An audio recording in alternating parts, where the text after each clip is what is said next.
একেলগে হৈ বেপাৰীবিলাকৰ লগত একলগ হৈ যি ধৰণে বন কাটি কিনে শেষ কৰি আছে, দিনে নিশাই গাড়ীবোৰ সোমাই কিনে একেবাৰে বাগানবিলাক প্ৰাকৃতিৰ যিটো সৌন্দৰ্য বিনষ্ট কৰি আছে। এইটো কাৰণত আমি চুবাৰীঘাট, বাঁশবাৰী ৰেঞ্জৰ লগত বহি কিনে বহুত কমপ্লেইন দিছিলোঁ এটা সময়ত, কিন্তু কোনো পধ্যেই মানে থমকি নৰয়। কিন্তু আকৌ বেছি হৈ আছে। ঘটনা হ'ল ইয়াৰ লগত সিন্ডিকেটত নিশ্চয় পৰিণত আছে।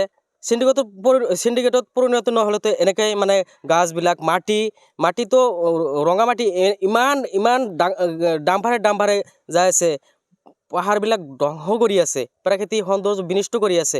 এই ক্ষেত্ৰত আমি পৰ্বতজোৰা আমচুৱে দাবী উত্থাপন কৰিছোঁ যে অতি সোনকালে বন্ধ হ'ব লাগে। যদি বন্ধ নহয় আমি ইয়াতকৈ ভয়াৱহ কিবা ব্যৱস্থা ল'বলৈ সাজু আছোঁ। প্ৰথম খণ্ড গাঁও আমাৰ অসুবিধা হৈছে, মানে জাম্পাৰৰ অসুবিধা। আমাৰ জাম্পাৰ ৩-৪ দিনৰ পৰা বন্ধ কৰি আছোঁ, কিন্তু বন্ধ নহয়। গাত জোৰ দেখাই মানে যোৱা কৰি আছে। এই পাহাৰৰ পৰা মানে মাটিবিলাক লৈ যায়, ৰঙা মাটি লৈ যায় পাহাৰৰ পৰা। ক'ৰবাত দিয়ে আৰু অনেক দূৰ দিয়ে আছে। তো এতিয়া 50-60খন জাম্পাৰ চলে। ৰাতিপুৱা 5টাৰ পৰা 8টালৈকে, 8:30, 9টালৈকে চলে। সন্ধিয়ালৈকে চলে। ঘৰত থাকিব নোৱাৰোঁ, এই ৰোডতে চলে।